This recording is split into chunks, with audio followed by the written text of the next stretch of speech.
مولاي صل وسلم دائما أبدا على حبيبك خير الخلق مولاي صل وسلم دائما أبدا على حبيبك خير الخلق كلهم.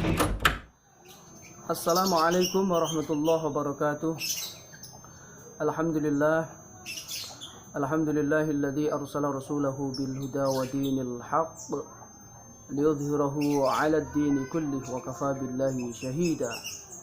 Allahumma salli wa sallim wa barik ala sayyidina Muhammad ibn Abdullah wa ala alihi wa sahbihi wa mawalah. La haula wa la quwwata illa billah. Amma ba'd. Kaum muslimin wal muslimat yang dirahmati oleh Allah Subhanahu wa taala. Alhamdulillah, bersyukur kepada Allah Subhanahu wa taala atas segala nikmat yang telah Allah berikan kepada kita. Salawat dan salam senantiasa kita sanjungkan kepada baginda Rasul Muhammad sallallahu alaihi wasallam, nabi yang wajib kita taati dan kita teladani, dan semoga kita kelak mendapatkan syafaat dari baginda Rasul Muhammad sallallahu alaihi wasallam. Amin ya rabbal alamin. Kaum muslimin wal muslimat yang dirahmati oleh Allah Subhanahu wa taala. Alhamdulillah, kita masih diberikan kekuatan oleh Allah Subhanahu wa taala, sehingga pada hari ini, di hari 10 terakhir di bulan suci Ramadan ini, kita masih diberikan nafas yang segar oleh Allah Subhanahu wa taala untuk bisa meningkatkan kualitas ibadah kita kepada Allah Subhanahu wa taala. Rasulullah sallallahu alaihi wasallam menganjurkan kepada umatnya ketika di akhir 10 hari bulan suci Ramadan ini untuk meningkatkan ibadah kita kepada Allah Subhanahu wa taala. Karena Rasulullah mengajarkan kepada umatnya, mengajarkan kepada kita bahwa Rasulullah sendiri membiasakan di 10 hari terakhir ini untuk membangunkan keluarganya, untuk meningkatkan ibadah kepada Allah Subhanahu wa taala. Dan para ulama pun menganjurkan untuk memperbanyak ibadah. Karena apa? Karena di 10 hari terakhir ini akan datang yang namanya malam Lailatul Qadar. Maka bagaimana cara kita untuk meraih Lailatul Qadar? Di dalam kitab Fathul Mu'in, Syekh Zainuddin Al-Malibari mengatakan bahwa ada 3 amalan yang dianjurkan oleh Rasulullah untuk kita lakukan. Yang pertama adalah memperbanyak sedekah, mencukupi kebutuhan keluarga, melakukan amalan kebaikan terhadap kerabat-kerabat kita, terhadap tetangga-tetangga kita. Ketika kita diberi kelebihan harta oleh Allah, maka manfaatkan harta itu untuk diberikan kepada saudara-saudara kita, kerabat-kerabat kita, tetangga-tetangga kita yang membutuhkan.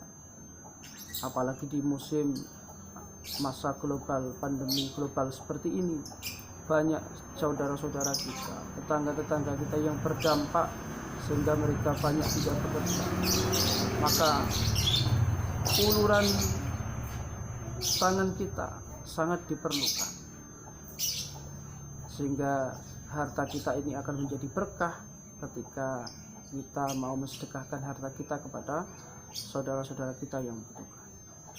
Yang kedua adalah memperbanyak membaca Al-Quran. Imam Nawawi mengatakan bahwa membaca Al-Quran di 10 hari terakhir itu lebih utama dibandingkan di awal di bulan suci Ramadan. Dan membaca Al-Quran yang paling utama di 10 hari terakhir ini yaitu di siang hari, waktunya adalah setelah sholat subuh. Sedangkan Syekh Abu Bakar Satok mengatakan bahwa membaca Al-Quran itu lebih utama dibaca pada waktu malam hari, karena akan lebih fokus untuk kita meningkatkan ibadah kita kepada Allah Subhanahu wa taala. Dan pahalanya, nilai pahalanya sangat luar biasa. Ketika kita mau membaca Al-Quran, bahkan sampai berkali-kali khatam. Bahkan Imam Syafi'i telah membiasakan untuk mengkhatamkan Al-Quran di dalam bulan suci Ramadan ini 60 kali khataman. Mudah-mudahan kita bisa menghatamkan Al-Quran meskipun hanya sekali, dan mudah-mudahan kita mendapatkan keberkahan dari Al-Quran dan mendapatkan nurnya Al-Quran. Amin ya rabbal alamin. Dan yang ketiga adalah iktikaf. Rasulullah SAW membiasakan setiap di 10 hari terakhir di bulan suci Ramadan ini untuk beriktikaf, mengajak kepada keluarganya untuk beriktikaf di masjid, untuk bertakarrub kepada Allah Subhanahu wa taala, fokus ibadah kepada Allah Subhanahu wa taala. Lantas bagaimana dengan kondisi pandemi global seperti ini?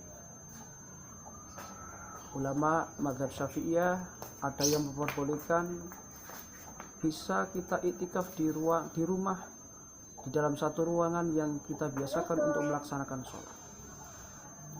Hal itu disepadankan dengan hukum melaksanakan sholat sunnah di rumah atau melaksanakan sholat di rumah, karena kita dikhawatirkan atau kita diperintahkan untuk memutus tali rantai COVID-19 ini, sehingga para ulama ada yang memperbolehkan untuk bisa iktikaf di rumah. Lalu bagaimana dengan orang-orang yang mau beriktikaf di masjid? Boleh, asal bisa menjaga kondisi tubuhnya, bisa menjaga sesuai dengan protokoler yang diatur oleh pemerintah, sehingga tidak ada kata-kata tidak boleh untuk melaksanakan iktikaf di masjid. Oleh karena itu kita lakukan, kalau kita mampu untuk melaksanakan di rumah diperbolehkan, apabila kita melaksanakan di masjid pun juga dianjurkan, asal kita bisa menjaga kondisi tubuh kita sehingga menjadikan kita ini menjadi orang-orang yang sehat, yang terbebas dari atau yang tertular pada penyakit COVID-19 atau yang disebut dengan corona. Maka mudah-mudahan kita semuanya ini bisa melaksanakan anjuran atau perintah dari Rasulullah SAW di 10 hari terakhir ini, dan menjadikan hidup kita berkah dan kita mendapatkan Lailatul Qadarnya Allah Subhanahu wa taala, dan mudah-mudahan kita menjadi orang-orang yang muttaqin, punya derajat yang muttaqin, orang yang bertakwa kepada Allah Subhanahu wa taala. Demikian, assalamualaikum warahmatullahi wabarakatuh.